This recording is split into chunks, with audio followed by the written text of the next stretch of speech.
কাশনবিশ, yes sir. 15 মিনিটের মধ্যে এই স্টেশন আমার খালি চাই। 15 মিনিটের মধ্যে? এত তাড়াতাড়ি স্যার? একটা স্টেশন খালি করতে হবে, প্রবলেমটা কোথায়?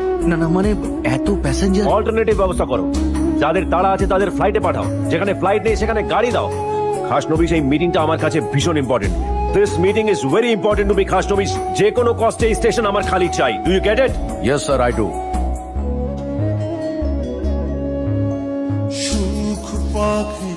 বেঈমান, আমার খেয়ে আমার পরে আমাকেই পেছন থেকে ছুরি মারছিস। আর তুই, তোকে ছোটবেলা থেকে আদর দিয়ে যত্ন দিয়ে বড় করবার এই পরিণাম। ওর হাতটা ছাড়। ভালো করে দেখুন স্যার, হাতটা আমি ধরিনি। আমার মুখে মুখে তর্ক করছিস? বাহ, আজ আপনি জানতে চাইছেন যে আপনার পরিবারের মেয়ে একজন ড্রাইভারের সঙ্গে কি করে বিয়ে করতে যাচ্ছে। আর একজন কোটিপতি বাবা, সে তার মেয়েকে জিজ্ঞেস করতে পারে না যে সে সামান্য একজন উকিলের সঙ্গে কি করে বিয়ে করলো। আপনি তো শীতিতে সিঁদুর দিয়ে